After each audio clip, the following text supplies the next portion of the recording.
This is a Taco Bell Baja Blast, and this is a GeForce RTX 2060 KO.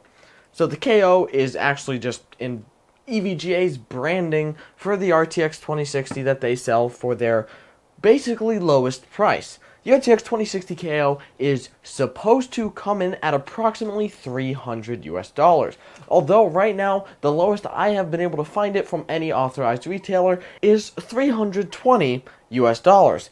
Plus tax, that can bring this card upwards of $350. Now, you've heard the reviews of this card. It is insane. It's a $300 2060. It's great. It's so close in price to the 1660 Ti for such an insane performance boost that it must be good. But in this video, I kind of want to see, is this card even worth it? Now, one thing I'm going to say in advance, if you are looking at this card because of the fact that it uses a 2080 core that is just has some of its cores basically scraped off the top and called a 2060, and that in turn gives it some benefits in certain workstation applications, there is no question that this card is good for that. And the cards that I will be comparing do not compete on that front. They are not like a 2080. They do not get the benefits that the 2060 KO has, being a cut down 2080 core. So that's not about this. I'm mostly going to be focusing on the gaming performance of this card compared to similarly priced or lower priced graphics cards that might be a better option. So let's start with the numbers for the 2060. In games, it does alright. Now, I'm going to say this, as you can clearly see, I messed up the Warzone recording a little bit. I don't know what happened there. This has been happening recently. This PC doesn't like recording, and I was even using a separate graphics card for recording. Funny, I actually bought two 2060 KOs and was using the second one for dedicated encoding. I know, really dumb. But the performance, so the recording quality aside being garbage, the performance is alright. I was able to get kills. It performs great. 80-ish FPS. Perfect. The same story goes for Red Dead Redemption 2. Red Dead Redemption 2, it ran fine. The recording worked this time. Separate graphics card. Works every time, except when it doesn't. And as you can see, I'm going to play some gameplay here while I'm talking. It's clearly good. Like, it's a good card for gaming. It's a solid performer. It's an RTX card.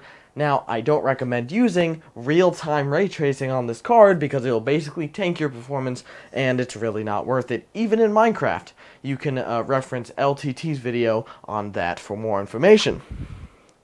But, I mean, it's fine. Just in conclusion for this card, it's good for gaming. But at $300, but realistically $320, again, that's the lowest you can find. And that's not even including tax. So, and that's pretty much, as far as I can tell, US only. So for $300, I'm just going to assume it's $300, okay? Just to give it the full benefit of the doubt. Is this card worth it for gaming over something else? Well, that's a little complicated. But let's talk about a card that is, well, similarly priced-ish, depending on where you look and how you look and, well, how dumb you are, from a different graphics card company. Yes, of course, that graphics card company being AMD. And that card is the Vega 56. Now, specifically, this card is the Vega 56 Red Dragon Edition, and I picked up this card for $186.93. Now, how did I get this card for that little money? Well, it was going for $150 open box at Micro Center, but no, I'm not going to pretend every single person on the planet can get this card for $180 or even less than $200. But if you go on eBay, in a lot of places, most places, especially in the US, you can find this card for around $200 to $260. $260 being very high. I've seen this card as low as $180 with the blower style, which will perform similarly to this, except this card just has a lot of room for, let's say, overclocking. And if we look at the games, let's move to Warzone. Oh, that's not right. But look at the FPS in the game. Let's cut away from the menu. Yeah, so you can clearly see in this game, obviously, that although our FPS is pretty good and the gameplay is okay, we're having a texture issue. And this card is the only card that I currently have that's had this issue. I've had multiple other cards that have this issue, but it was quickly fixed by restarting the game and loading again, and I assume I could fix this issue with enough messing with the drivers. But it brings up a valid point with the Vega series of cards. While if you look at the FPS, it can perform similar, if not better, than the RTX 2060, you might have to deal with some interesting driver quirks buying a older AMD graphics card. But if you're willing to get past those, like let's look at Red Dead Redemption 2 as opposed to the RTX 2060. The FPS is similar, higher, or slightly lower depending on which part you're at, but it performs almost identically to this card in this game, and it costs less money.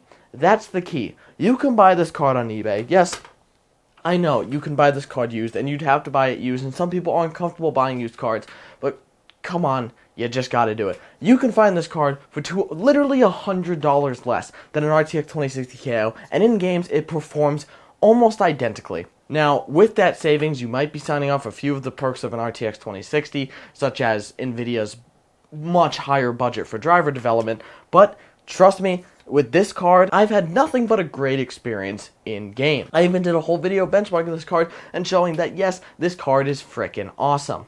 But let's say you want to live stream or record. Completely random, jumping in here, but which card would be better? A Vega 56 or an RTX 2060? Well, I'm just going to be fully frank. The RTX 2060 has a much higher quality and faster encoder for video. So if you wanted to live stream or record, the RTX 2060 is much better. But do you need this NVIDIA graphics card? Because for, again, less money, you can pick up one of two cards. You could pick up a GTX 1070 for approximately $200 to $250 on eBay. If a 1070 isn't powerful enough, as the 1070 does perform slightly worse in games than a 2060 KO, you can pick up a 1070 Ti. And that for either the same price or less than a 2060 KO will perform the same, if not better, in games than a 2060 KO, and have the perks of having an NVIDIA encoder on board, so your videos and stream will look high quality. Now, it is the older Pascal encoder, but I can tell you from experience that I have used it multiple times, and it is plenty high quality for Twitch or YouTube. Compression will kill your video before your encoder does when using an NVIDIA graphics card. So unless you absolutely need the highest quality encoding, in which I liked for this video just because I could slot in as a secondary card in the system, use it for dedicated encoding, but for $300 for dedicated encoding wasn't worth it. Now, I will be fully honest, I paid $300 on the dot, including tax, for these cards because they were open box on Micro Center. Micro Center, you're awesome. But I would not expect everyone to get the same deal. And for roughly $320 to $350 if you buy this card new, I simply cannot recommend it for gaming.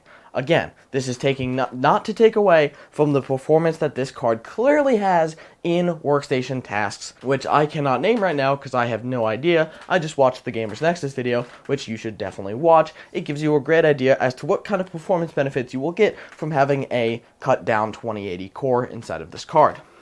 But I hope you guys kind of enjoyed this video. I know it was a little weird and kind of explaining and talking and gameplay-y, but I don't know. But it's just to kind of get the idea out there, because there's a lot of people who I've been talking to who have even been interested in buying a 2060 KO, rather for me, or just buying it in general. And I'm like, okay, it's a decent card if you want to buy it new, but there's always options on the used market. I still have this Baja Blast, but that's the point. Thank you guys so much for watching. I love you guys, and I'll see you in the next one. Peace.